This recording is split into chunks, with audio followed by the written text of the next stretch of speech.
Well, welcome everybody. We're happy you're here and with us again. If you've been with us before, and if not, we're happy to have you for a first time.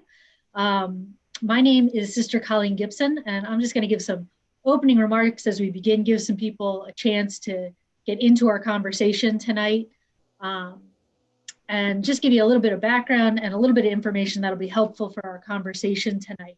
Um, so tonight's conversation will be recorded, so you'll be able to revisit it. It'll be on Phyllis's website, which I'll put a link to in the chat box. So if you look at the bottom of your screen, if you're new to Zoom, there's a chat function. You can click on that and you'll be able to see as I post links throughout the night.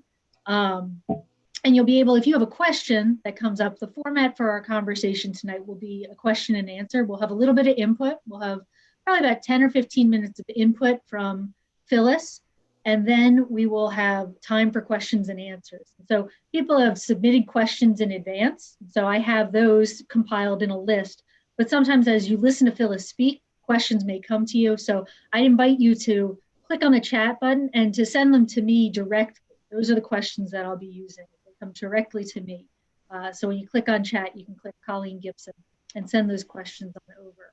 As many of you know, this is part of a kind of a monthly conversation series that we've been having with Phyllis, looking at women deacons, all different aspects. And so our topic tonight is the hope and promise of women deacons. We thought for the season of Advent, a season of hope that calls us to faith and to have hope in new futures and new beginnings.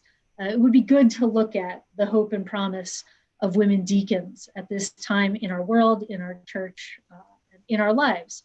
And we thought, what better than hope in these dark moments? And so we will be engaging. So as I told you, we'll start with a little bit of input from Phyllis, and then we'll move into a question and answer. And really, I'm here to act as a moderator, as the voice of the people, to give voice to all of you. And so right now we have about 135 people on, and that number will continue to climb. I'd invite you, I'll put a link in the chat to sign up for Phyllis's column. So if you sign up to get Phyllis's column from the National Catholic Reporter, you'll also get invitations in the future to come to these conversations. And there's a number of other organizations that send those out. And so the only other bit of business before we begin is you can mark your calendar for our next webinar. Our next conversation will be on Tuesday, January 12th. At 7:30 p.m. Eastern, so the same time wherever you are right now, the same time that you got on for this webinar, it will be that time on January 12th.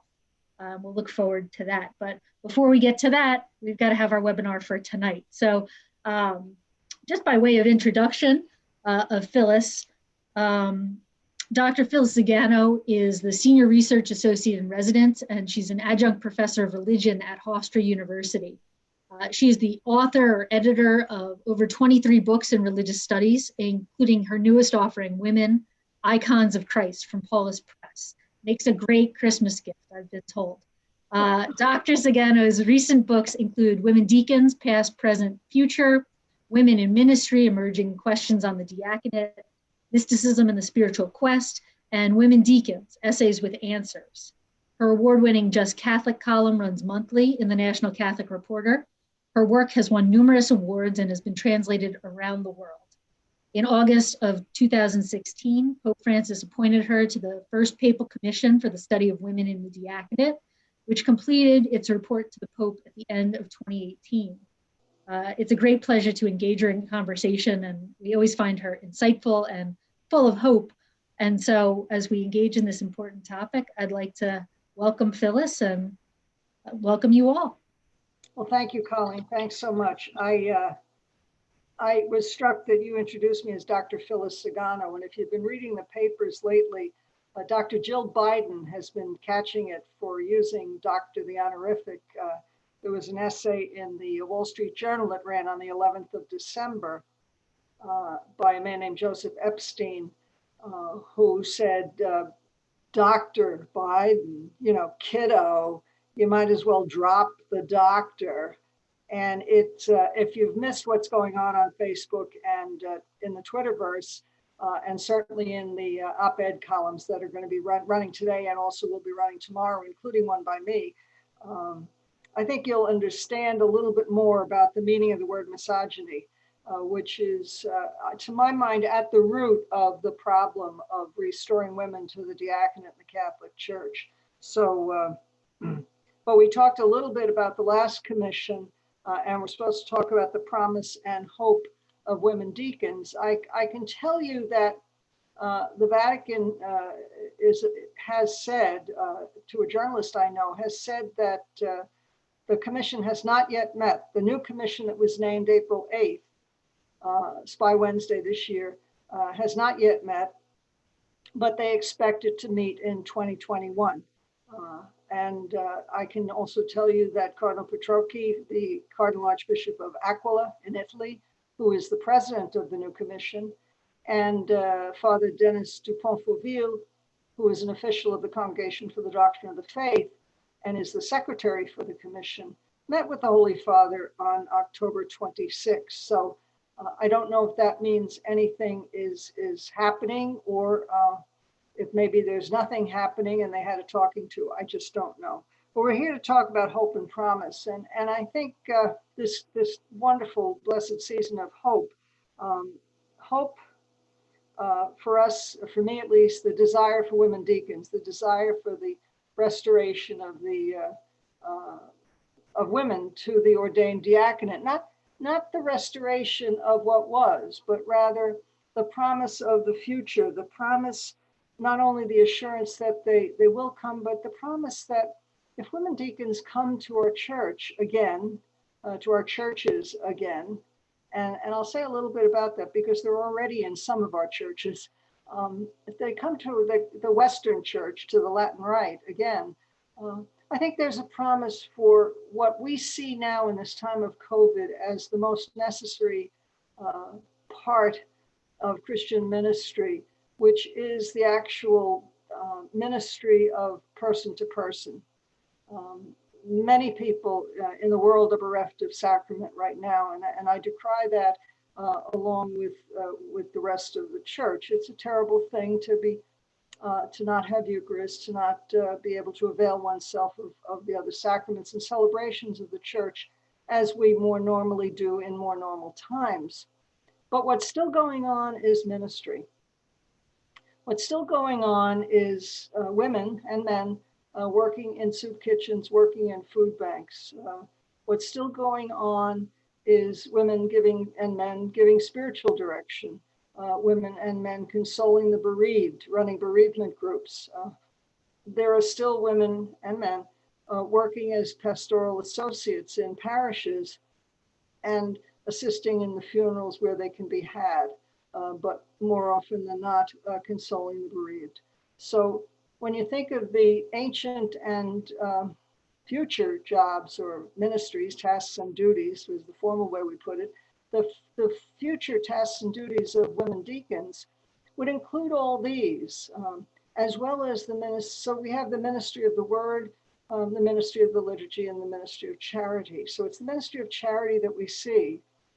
It's the ministry of the liturgy that we don't see that much, but it is the ministry of the word that we can count on from women around the world, women who are writing, women who are speaking, women who are giving Zoom lectures and Zoom preaching, even as we meet.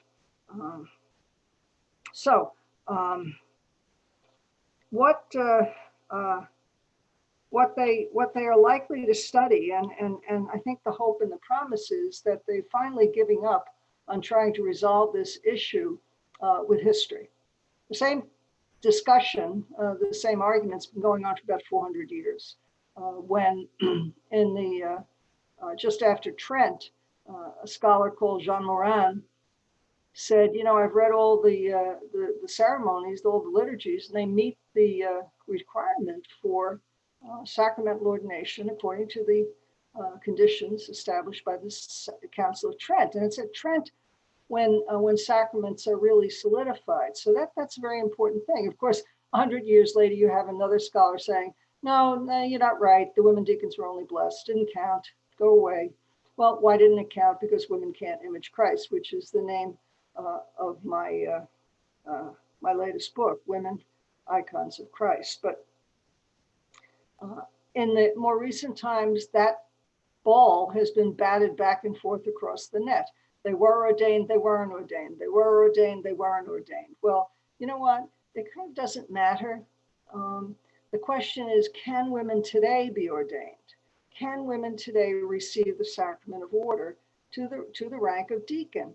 And there is absolutely no church ruling against that. No church ruling. There's a law.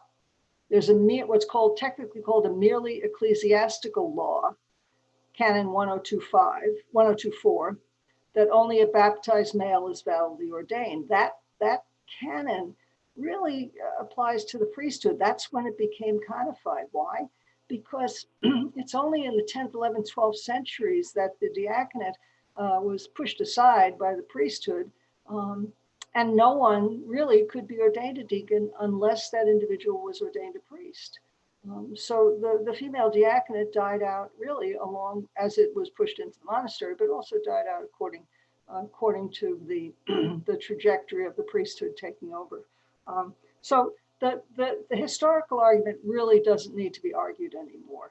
The next part of it would be the theological question. Okay, are women able to receive the sacrament of order? Well, it depends on whether you're talking about priesthood or diaconate. And we'll just put the priesthood aside because there's the question of whether women are able to receive priesthood. And the church feels it does not have the authority. That's the latest in Ordinatio Sacerdotales 1994. Does not have the authority to ordain women as priests. Has said nothing about women as deacons. Okay, so the church can ordain women as deacons. I've said this before here, I think, years ago, maybe 25 years ago, the highest placed woman in the Vatican said they can't say no to women deacons, they just don't want to say yes. And that's the reason for the past 50 years or so, the same can has been getting kicked down the road. We're up to now, I think, the fifth iteration of a commission. There was some kind of a request to the International Theological Commission in the 70s that never went anyplace. There were two iterations of subcommittees of the International Theological Commission through the 90s. I was on, we'll say, commission number 4. Now we have commission number 5. So over the past 50 years, the matter is being rediscussed and discussed and rediscussed. But it will never be resolved based on history. It has to be resolved based on theology and anthropology. And the last point, the most important, and I think the current commission, the newest commission is uniquely qualified to discuss this point, the pastoral need. We heard at the Center for the Pan-Amazon in 2019, 2/3 of the parishes in the Amazon region were run by women, mostly women religious. And the Center for the Amazon formally asked for women to be installed as lectors and acolytes, which is the second time a synod has asked for women to be formally installed as lectors and acolytes. The first time was in 2008, nothing happened. But they also said that they wanted women deacons. It was very interesting the way it was worded. They said, well, you know, why don't you, to the Pope, why don't you give it over to the commission? And of course, we didn't hear anything. And the next thing you know, they named a new commission. But I will tell you that 9 of the 12 language groups inside the synod forcefully and formally really were discussing women deacons and were asking for it. So why were they asking? It's because of the pastoral need. The pastoral need of women in ministry. People have said to me, well, you know, women deacons only assisted with baptism and we don't do that anymore. And they only ministered to other women anyway. I said, well, who ministers to women today? And why would you not want to have someone who is more formally connected with the church to minister to women today? There's a wonderful lecture out there somewhere, I'll have to find the link, that Teva Regul, who's a Orthodox scholar. She works at MIT. She teaches part-time at Boston College. Teva has a wonderful discussion about the need for the women who are doing diaconal work to actually be ordained, that their pastoral ministry needs to be connected to the bishop and thereby to the whole church. And this is my argument. And then the last thing I want to say is, restoring it to our churches. There are churches in the Maronite tradition. There are churches in the Armenian tradition. There are churches in the Orthodox tradition that either have ordained women as deacons recently or have in the more recent past, say in the 50s, the 1950s. I think of the Russian Orthodox Church. The Armenian church, as far as I know, never stopped ordaining women as deacons. I'm hearing just now from people in Rome who are scholars that there may be women deacons in North Syria ordained in the Maronite tradition in monasteries, monastic women deacons. And I know that women deacons are ordained in the Bulgarian Orthodox Church, and I've seen photographs of them. So that's what let me get to your questions now, because I've talked enough, and I'd rather hear from you and find out what you're interested in. Great. Thank you, Phyllis. I think that does lay a good groundwork for hope. A number of the questions that came in for tonight's conversation were around what can we do? Action that can be taken, ways of organizing locally, and then on a larger level. So the first question that I have comes from a questioner who really says, I'm frustrated with the church. And they've tried going and engaging with other churches, but they feel like their roots are in the Catholic Church. And so they want their church to minister to the next generation. They say, I have 3 children who I raised Catholic, and they've all left the church. And there's this demand for justice across our world, and that heightens the need for change. And so the question that they pose is, besides praying, what can the average person do to impact change? What local group or force can I join with to promote changes in the Catholic Church, such as allowing women to become deacons? Well, I'm aware of 2 interesting initiatives, and I think, Colleen, you may have links for these. One is Discern, Dream, Scheme, and it's managed by Father Luke Hansen, chaplain at Xavier University in Cincinnati, and Casey Stanton, married mother of I forget how, maybe 3 children, who is a pastoral associate in Durham, North Carolina. And they are in the midst right now of their second iteration of really vocational discernment. I think if you could put their link in the chat room there. Yep, it's in the chat right now. So if people are interested. They started in September. They had a beautiful ceremony or a prayer service for St. Phoebe's Day. St. Phoebe is September 3rd. St. Phoebe got bumped for Gregory the Great, because I was told because his feast day fell in Lent, and they wanted to give him better billing. But St. Phoebe is September 3rd, and she's recognized by many, many churches, the Anglicans, the Orthodox, I think the Lutherans. And at that, they asked people to just sign up, and who was interested in discussing this. And in the fall, they had a pretty packed and very intense 5-week discernment meeting, and it gave people space. It gave people the opportunity to talk. And I don't know that much about it. I know they had breakout rooms. I know they had they gave people information, certainly to study, but also to pray about.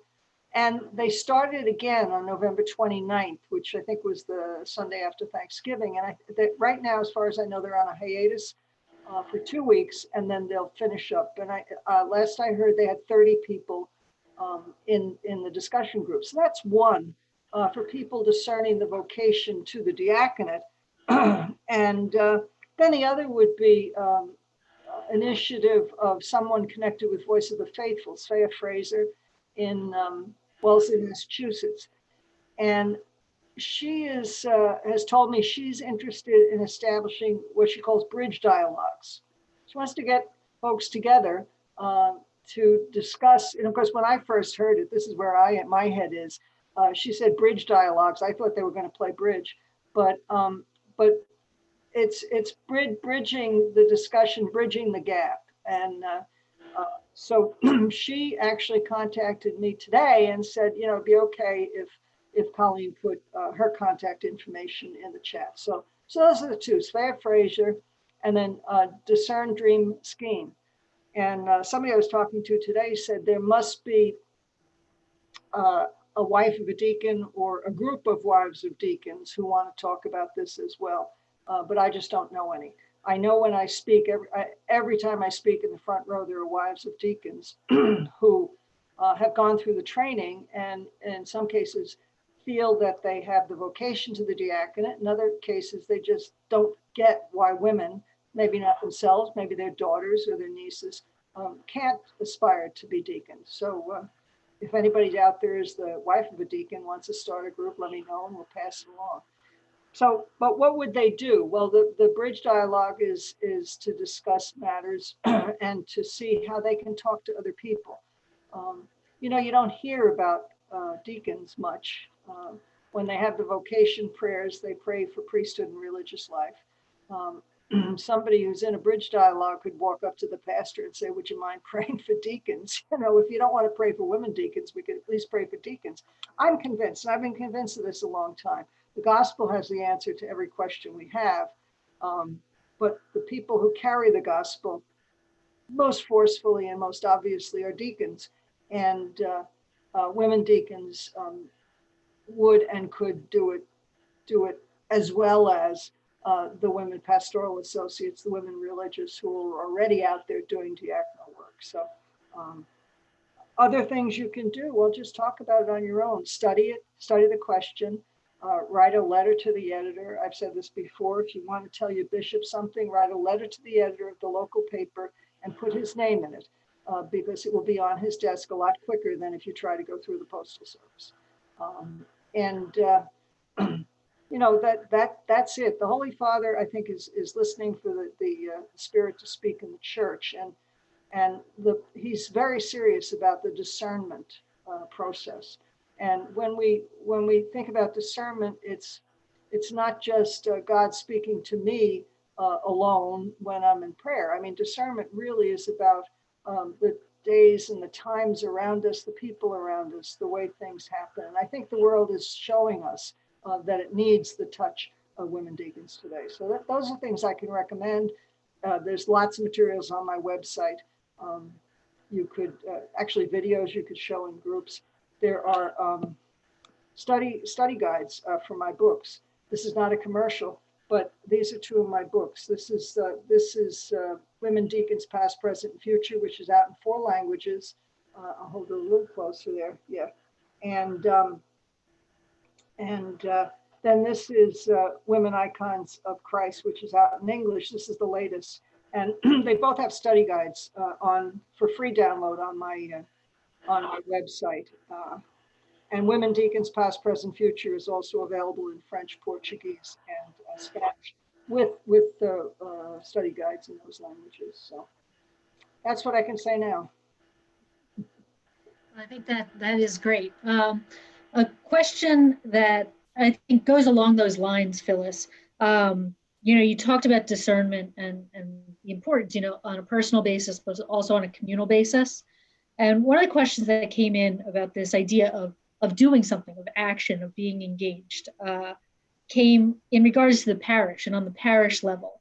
And the questioner says, how can we successfully start talking about women deacons on a parish level? How do we encourage discernment and critical thinking on a communal level? Is there a way to create spaces for open conversation? Have you seen any ways that people have created spaces to have these voices heard? Well, the two that I mentioned, Father Hansen and Casey Stanton actually spoke in a parish in Minnesota. And what was interesting about that effort is that the pastor was involved. So I think the key is to get the pastor or pastoral associate involved in the parish discussion. And you can invite people to come and speak about it, or you can simply create a group or use a standing group to discuss the issue. For my effort, I think September 3rd was a Thursday this year, and I approached the priest who was saying the Thursday Mass in my parish, and I handed him a prayer for St. Phoebe. And he remembered St. Phoebe in the prayer and said a little bit about Phoebe in his homily. December 26th, the Feast of St. Stephen is coming up, the proto-martyr. It's a great time to talk about deacons. I know that there's a prayer floating around for St. Stephen's Day. I don't know if you've seen it, Colleen, but it's if you haven't, you could post it. All of these efforts, it's almost like water dropping on a stone. I think eventually you'll wear away the resistance. But every so often, as I said earlier, when an example of misogyny flares up, such as the Joseph Epstein essay, we are reminded that there is terrible resistance to women regaining any kind of stature. Why don't they want women as deacons? They don't want women preaching. They don't want women judging. They don't want women vested. And that's exactly what they need. I mean, I hate to say it, but when I see a whole bunch of priests in St.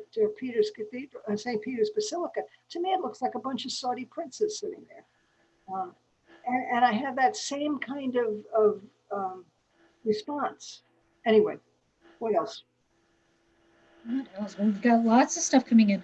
We have someone who submitted a question in the chat. They said they're in an archdiocese that sent out a flyer about information for those who are interested in diaconate. So this woman sent in an interest form and hasn't heard back yes or no yet if she can come to the information meeting. But what might be, as she's trying to discern this vocation, what might be good questions to ask or good points to raise in the context of that meeting? Yeah. I tell you, years ago, St. Nick's Parish outside Chicago, I think in Evanston, raised a candidate for the diaconate. A man went to the pastor and said he wanted to be a deacon. And he brought it to the parish saying this man wants to be a deacon. And the parish said, we're not putting forward a male deacon unless we have a female deacon to put forward. And so they searched for a candidate and they actually got one. And so they put forward the parish itself. So when he got his discernment paperwork, they copied it for the male candidate. They copied the paperwork and the female candidate filled it out. And they just went through the process. They ended up in at the time, Cardinal George's office discussing it. I hate to tell you that the male candidate was ordained and the female candidate left the church because she's a married woman and disgusted over the scandals. A question, I think that's good. It's good insight. And I think, lifting up those, and we've heard in previous months, and as I've seen questions come in, talking about supportive voices and people who feel called in all sorts of ways and people who want to unite their voices. And we hear that over and over again. And we've heard of women who said, the parishes have said, this woman manages the book. She does all of this work. She should be a deacon before anyone else. So I think that is really, it's a good point and well taken, Phyllis. A question came in from a deacon, actually, and said, how can I be more welcoming to women and how can I help to promote the cause of women deacons? So what advice would you have for people who are kind of within the deacon community? You know, it's an interesting point. The fact that he asked the question, he's already more welcoming. I find there are two kinds of deacons in the world. There are the deacons whom an old friend of mine, actually a cardinal who I used to work for, didn't like the so-called Sunday dress-up guys. These were the deacons who did nothing but show up on Sundays to assist in the liturgy.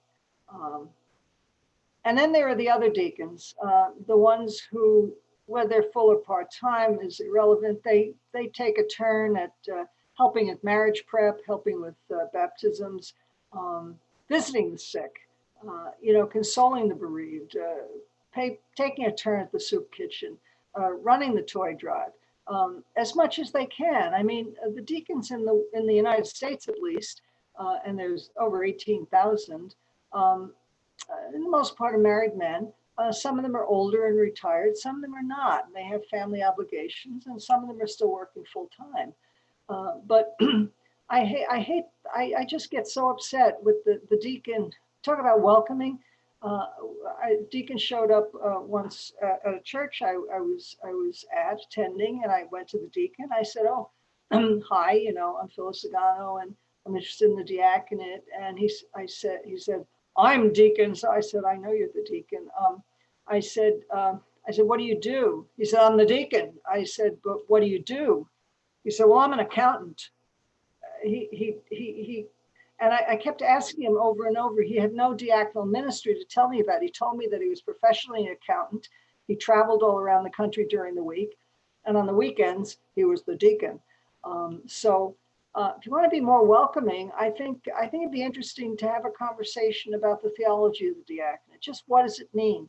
I'm finding that in too many places there is the temptation for deacons to be clericalized, for deacons to be part of them and not part of us. And the diacon is really the bridge. When you look at the deacon in ceremony, in liturgy, the deacon is the one formally who addresses the assembly. The deacon's the only one who is outside the iconostasis, you might say. The deacon is the one who carries the gifts, prepares the gifts. The deacon is the one who proclaims the word and often preaches the word. The deacon is the one who invites the assembly to share the kiss of peace. The deacon is the one who dismisses the assembly. So whenever there's any conversation directly from the altar to the people, it's really formally only from the deacon. So really that's where it is. And that's a very hard place to be, a liminal place between the clergy or the priesthood and the laity of the people of God.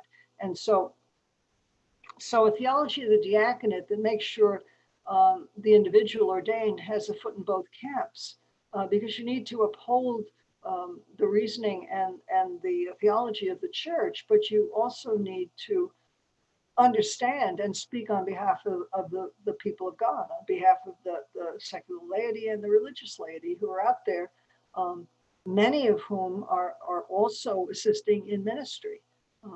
So it's still developing. I mean, the diaconate has been recalled to our church in the past 50 years or so, and is still being brought to countries around the world. I remember sitting at a table in Rome with the bishops of Cambodia and Vietnam, and they said, "We'd love to have deacons. We need deacons." And they were thinking about the real diaconate, the social service deacons and the deacons who catechized, the deacons who prepared people for baptism, who prepared people for marriage. So we'd love to have deacons, male or female, we don't care. But our people just don't have the education for them to understand where that leg goes, in the theology of the church. So anyway, I hope that's useful. But I think it's the theology of the diaconate that has to be developed, and to be more welcoming, simply be more welcoming. Asking the question is the place to begin. Yeah, I think there's a value to raising the voice and engaging the conversation, and to be a welcoming presence. I think there's a huge value to that. Phyllis, a question came in when you were talking about hope in your opening remarks. You talked about, really the hope that women deacons would bring to fulfill pastoral needs in our world. And a couple of questions came in around, the needs of our world and how women deacons would be able to serve those needs in a unique way and in a way that we aren't seeing in the church right now. And one questioner said, she talks about, there's a critical shortage of military chaplains right now, and that's a role that can only really, I think, be served by priests. And so, looking at that as one need, how do you see women deacons could meet the needs of our world right now? And maybe if you could tie in that that is a real need, the need for chaplains. So Well, sure. Actually, this question was asked to me a long time ago by John Cardinal O'Connor when he was the Vicar General of the Archdiocese for the Military Services. I did not know him at the time. I was working in a think tank, and a friend of mine, who I think was the Vicar for Religious, if I recall correctly, said, we have this auxiliary bishop, and he wants to know how to get more women as ministers in the military. And I said, well, tell him to ordain us. And she came back and she said, he wants a longer answer.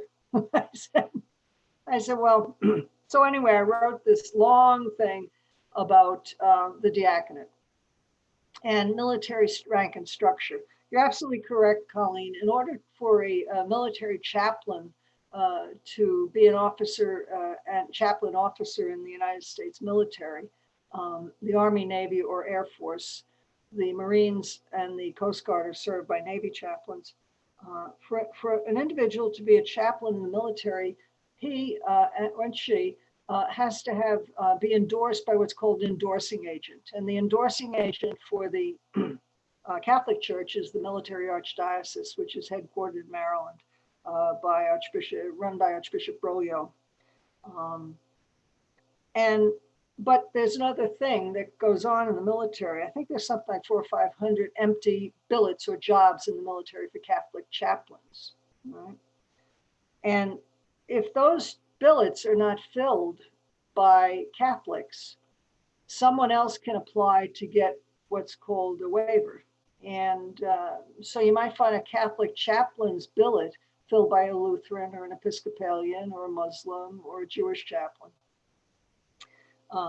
However, what the document that I wrote for then Archbishop O'Connor said, there are enlisted people, there are warrant officers, and there are officers. Why can't the Catholic Church present the discussion? The enlisted people are called religious program specialists. The officers are called chaplains. The middle grade, the warrant officer, which would be the equivalent of the diaconate.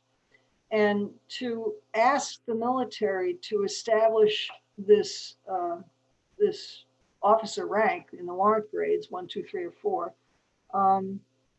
for deacons, and allow deacons to then get a waiver to fill a billet. And it gets a little technically, but basically you can fill a billet 2 up. So a warrant officer could fill up to a O2, it's called billet in the military. But anyway, without getting too much into the weeds, the other thing you can get is what's known as a designator waiver in the Navy or an MOS waiver in the Army. And that means that the individual might have a different job, skill in the military, but also be a deacon, or maybe not even be a deacon. And this is where it gets interesting, because you could have pastoral life coordinators, Canon 517 pastoral life coordinators. But the bottom line is the military archdiocese would have to ask for this waiver, designator waiver, MOS waiver. So anyway, I wrote this big long piece, and the woman came back to me and she said, this bishop wants to meet you. So I said, okay. So I go in, and this bishop turned out to be Bishop John O'Connor, and the fight was on. And that's when I started discussing the diaconate for women with him. But I later found out from someone else, actually, that the memo that I had written to him was exactly the same memo he had written when he was the U.S. Navy Chief of Chaplains just a few years prior. The bottom line is that it's possible, anything's possible. My suggestion relative to military chaplains is for the Catholic Church to officially ask that a deacon or a deacon who would not be have a chaplain's billet otherwise be able to serve as a Canon 517 parish life coordinator, and even a layperson. Any person who's qualified can be a Canon 517 parish life coordinator. And there are many, there are a couple of hundred in the United States, only about 2,000 in the world. But this is actually one of the answers that Pope Francis gives in Quaere Amazonia, his response to the final document about the Amazon Synod, that he wants to see the people, specifically the women in Amazonia who are running parishes, to be professionally recognized, skipping over whether they're deacons or not, and have them appointed by their pastors as Canon 517 parish life coordinators. So the bottom line is, I think even before women accede to the diaconate, we have to look at the opportunities that Francis has pointed out of their being appointed parish life coordinators. Now, I had a chancellor of an archdiocese today write to me and say, well, you know what? Bishops are preferring deacons to lay people for parish life coordinators. I said, well, of course they would. It's just easier. And I've asked this of many bishops, would you rather have a deacon or a lay person as a parish life coordinator? I said, well, it's easier to have a deacon because the deacon can be given faculties to preach, to baptize, to marry without any problem. Whereas the hoops that you would have to go through to give a lay person, non-ordained person, those faculties are ridiculously difficult and really basically impossible. So. Phyllis, a number of questions came in around, the needs that would be fulfilled by women deacons in immigrant community. And we had one questioner who talks about the Spanish-speaking community and how oftentimes a Latina might be able to speak to the realities of the community, may be able to give a homily in a native language rather than a priest or a cleric who's trying to learn the language, serving rural communities. So kind of all of these pastoral needs, and tying the pastoral needs that there are to a question that came in around Pope Francis's attitudes and actions. And in your opening comments, you talked about really the Pope is open and there's great hope in this new commission because they're looking at those pastoral needs that are being set forth. And so the questioner says, why, when Pope Francis is so strong on synodality, synodality and encouraging matters to be raised from the level of bishops and synods, why has he not responded to the request from the Amazonian Synod for the amplification of the diaconate and other pastoral roles, particularly opening up married and women's roles? So do you have a sense of why the Pope hasn't taken action on that, or why this new commission gives you hope? Well, the new commission gives me hope because, as I said earlier, I think the church is recognizing that if you keep kicking the history can down the road any longer, you're going to find that people are just disgusted. I mean, it's just kind of over. The way conversation, the way communication is, everybody knows what's going on. And the so-called theological argument, the so-called iconic argument that women can't image Christ, it might as well be, it could have been written by Joseph Epstein in the Wall Street Journal the other day. The pastoral need is is the only reason for anybody to be ordained anything. You're ordained for a specific, there's no absolute ordination. I mean, your bishop calls you for ministry in a certain area and assigns you to ministry in a certain area. So I think that the only thing, I have no inside information about the commission, the new commission. I can see, however, that the people are able to discuss the pastoral need. And I think that is where the Amazon Synod and the current conditions in the world uh, will come together with what the new commission can possibly see. In terms of why isn't the Pope responding to the Amazon Synod, I can tell you that there's a new ecclesial body formed in the Amazon of 9 bishops, one from each of the countries or territories in the Amazon region, headed by a Brazilian bishop, retired Brazilian Bishop Cardinal Humas, very good friend of the Pope. That's a formal ecclesial body. There's a difference between a synod making a recommendation and a formal ecclesial body making a request. And so I think if something is going to come out of the synod, it would be this formal ecclesial body making the formal request for women deacons, as well as for women ordained, installed as lectors or acolytes, which in current law, you have to be installed first a lector, then you have to be installed an acolyte, then you can be ordained a deacon. And they might even make the formal request to more generally be able to ordain married men as priests. There are some 100 married men ordained as priests in the United States. They have come from other denominations. Some of them are biritual. That is, they would have been, say, Catholic Maronite and already married. Now they're biritual Latin and Maronite. You find, I remember speaking to a man in Boston, a real Bostonian who was studying, and I forget the rite, might have been Melkite, but I'm not quite sure. And he intended to be ordained in that rite, that Catholic rite. There are 23 other churches that are fully accepted by Rome, Catholic churches.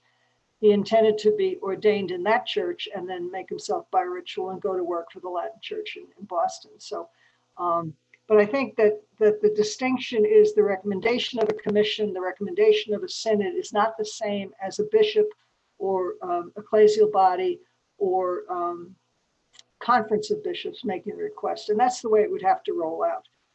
The U.S. Conference of Catholic Bishops would have to formally request women deacons, and then in each diocese, the bishop would decide what he wanted to do.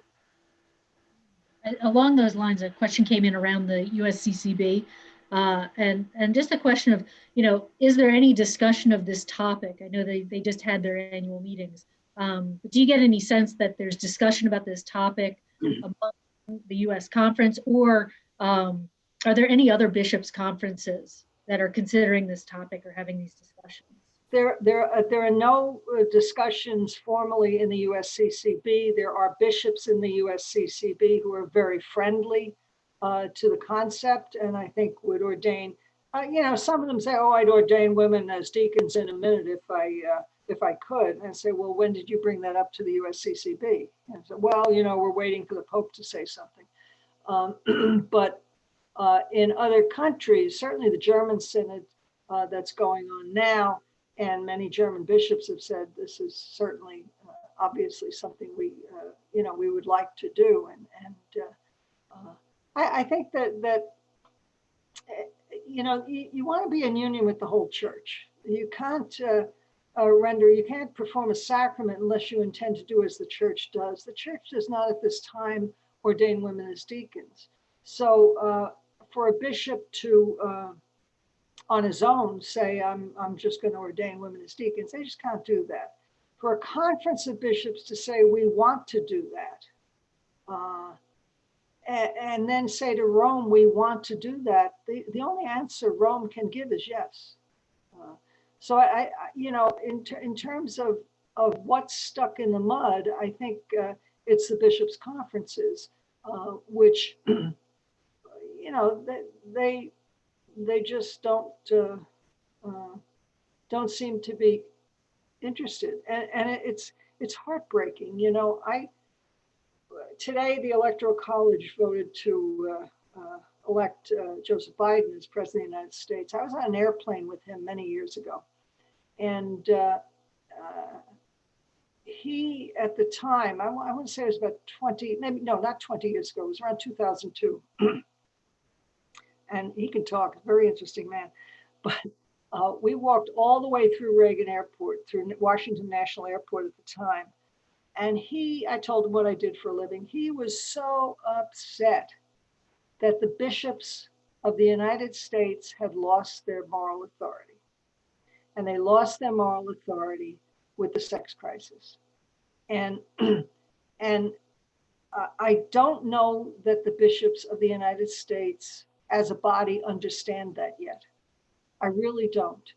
He was heartbroken. He said, you don't agree with me on some things. I know you worked for Cardinal O'Connor, and but he said, I am, at the time he was a senator. I said, I'm a United States senator. I can pick up the phone and get on the phone with anybody. And bishops can't do that anymore. It doesn't matter. They can make phone calls and nobody listens anymore. So I think part of the Episcopal Conference restoring its authority is to restore its understanding of the humanity of women. Who is walking away? Who is who's not sending their children? Who is not sending their husbands? Who is not telling their husbands, send them with the check? I'm sick, go take the check to church. It's not happening anymore. I've been saying this for a long time. And until there is a great upswell, is that a word? Until there's a great recognition that women are badly treated in the Catholic Church. Women are just badly ignored. And you know it, and I know it. Every person, every woman here has been somehow denigrated by a cleric at some time in their lives. You know, the subtle ignoring of the comment that you make in a parish meeting, the pat on the head, the way people are, women are just regarded as stupid. You know, I began talking about the doctor business. I never use the title. I mean, I was told a long time ago, especially on airplanes, don't write doctor because you'll end up, trying to help somebody, being asked to help somebody with a heart attack. But it depends on what your culture is. In the universities I've been in, if you have a doctorate, you're called Miss or Mr. And if you don't have a doctorate, you're called professor. So, it's just kind of weird the way things work. And then other kinds of schools, you're doctor all the time. But I was a Eucharistic minister or lector at my parish in New York City. And there was a priest who, I think he was ordained probably a week. And I went in and said, hi, I'm Phyllis Zagano. I am the lector today. So, well, I am Father Tom Smith. And I said, oh, and he was about, half my age. And I said, Father, I said, do call me by my first name. And he looked at me. He said, well, what is that? I said, doctor. If the whole business of the business of clericalism is, it cuts very, very deeply. And I'm not saying not to use honorifics. I use them all the time. It's a courtesy to call a stranger by their first name. But if you're going to be put down, you have to fight back. And I mean, yourself. I'll bet you we could pick any 10 women on this thing who've written to a bishop, and they will tell you they haven't gotten an answer.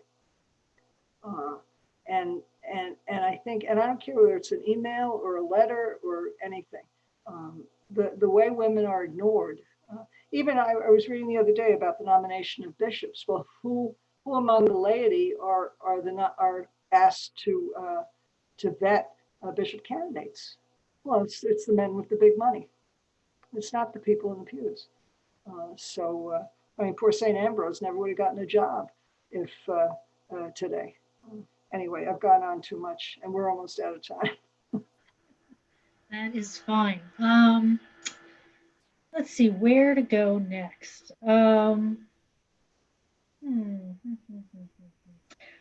A question, earlier you talked about, people often make the theological argument about women imaging Christ. And one of the questions that came up in the chat that people were interested in, aside from your book, Women Icons of Christ, who else would you recommend like reading about? Is anybody else writing about women imaging Christ? Well, Elizabeth Bear Siegel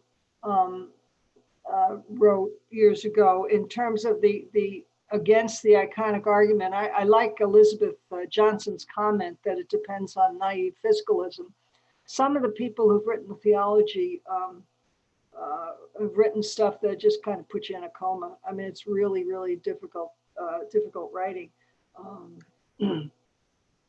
I, Elizabeth, as I said, Elizabeth Johnson's She Who Is, but that goes off into different places. Elizabeth Bear Siegel, Orthodox woman, wrote years ago on the topic. K.K. Fitzgerald wrote about Orthodox women deacons in the Orthodox Church. The St. Phoebe Center, which is kind of an online operation of the Orthodox Church, has a lot of resources, but in terms of women writing today, I just, not general writing, no. Some academic work, but not general writing. Thanks. Yeah, it was worth a shot. A question came in, Phyllis, around, you talked about early on in your comments about Eastern churches and churches in communion with the Catholic Church that have women deacons. And so the questioner wanted to know, those churches, did they ever stop making deacons for a while and then reinstate the practice, or has the existence of a female diaconate been continuous in those churches? I think trying to follow that line of, if they did reinstate the diaconate, how did they go about doing that in those churches? Right. Well, the Armenian, I don't want to go out of my lane here. I just don't remember exactly. I know that the Orthodox Church of Greece, which is different from the Greek Orthodox Church, it's sui generis, just on the island of Greece, voted in 2004 to restore women to the diaconate, the monastic diaconate. I know that the head of the Armenian church in 2002 said it's no problem. I don't think the Armenians ever stopped ordaining women as deacons. As I said earlier, the most recent it would be Bishop Nectorius in the 50s in Russia, in the Russian Orthodox Church. I don't know much about the Bulgarian Orthodox Church, but I was in Rome when the Holy Father was visiting Bulgaria, and I happened to look it up, and I found a whole bunch of pictures of women deacons. So I don't know the language, and I don't know much about it. In terms of starting and stopping, any vocation, any diaconal vocation really depends on the need. And in the Orthodox churches, there's more of a need for deacons, if for only for the liturgy. So the Orthodox tradition generally, and the Eastern Catholic tradition, never dropped the diaconate. The Eastern Catholic traditions, for the most part, have dropped women deacons. But as I said, I'm just starting to look for liturgies, particularly Maronite liturgies. If there's a Maronite out there who has a liturgy under her bed, send it to me, because we know that the Holy Synod of Mount Lebanon in the 18th century wrote its canons and said that women can be ordained as deacons. It was one canon. Another canon was, and this is what they do for a living.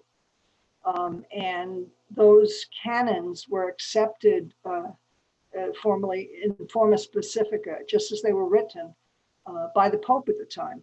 So there are Catholic canons that allow Catholic bishops to ordain Catholic women as deacons. And these are in the Maronite tradition. And I spoke with the patriarch of, or the Archbishop of Damascus in Syria. And he said, oh yeah, no big deal. Yeah, we can ordain women as deacons. Yeah, no big deal. But I haven't been able to find the liturgy, and that's what I'm looking for now. If I find a liturgy and I can find that it's a sacramental liturgy, I think we're home free, because the Maronites never broke. The Maronites are sort of an Eastern Catholic church, but they never got the memo. They were about, so they never changed. They never became Orthodox. They've always been Catholic. Mm-hmm. Well, Phyllis, we've Are they come taking down your building? Is that what's going on there? What? Are they taking down your building? I hear a lot of drilling or something. Oh, I don't know what it is. Who knows? Maybe they're deconstructing it from the outside. Phyllis, well, we've reached it's about 8:30 right now. So I don't know if you have any word. One final question, I think, to kind of wrap us up. We like to keep to the hour. But what is one thing that is giving you hope these days, as in the midst of this Advent season? What's one thing that's giving you hope? Well, there's more than one thing that gives me hope. I think the conversations we have, the fact we had nearly 400 people sign up for these conversations this time, and some come back regularly. To me, it's amazing that this many people just want to talk about women deacons, just a few days before Christmas, when everybody is crazy, with shopping and cards and things like that. But I think it's a truism, hope springs eternal. I think that every day, every single day, I hear a report, I get an email, I get a phone call from someone who might be interested in being a deacon, or somebody talked to somebody who never heard about this, and wants to know more, or someone has an idea on how to help. So I think what gives me hope is you and the many people who are interested in thinking and praying about this topic. The beginning of your questions said, what can we do? And don't tell us just to pray. Well, if you're not praying, you're not in it. And if it's not coming from a place deep within your heart, then it's coming from the wrong place. And so I think what gives me hope is that I know I lived with the Pope, or I lived in his building for 4 or 5 months over the term of my commission. And I don't find him at all disingenuous. He's an old Italian Argentinian man. He says things sometimes that are cringeworthy. I'm like, don't call me the strawberry on the cake, buddy, But I think he's genuine, and he's certainly a man of prayer. And I think he is discerning what the church needs. And I know he has told that to the bishops in ad limina meetings when they brought up women deacons. So there you go. I think that is wonderful, and I'll repost in the chat right now in case you were so engrossed in our conversation that you missed that prayer for the Feast of Saint Stephen. I think it is a wonderful reminder of hope, that we should be filled with grace and power and speak truth with wisdom and spirit, and we should model forgiveness and all those wonderful things that we know from Emmanuel, God who comes and dwells among us and is imaged in each one of us. So thank you so much, Phyllis, for this time. And please mark your calendars for Tuesday, January 12th, when we will gather again for conversation. And it's been a pleasure having you all. And thank you so much, Phyllis. Thank you.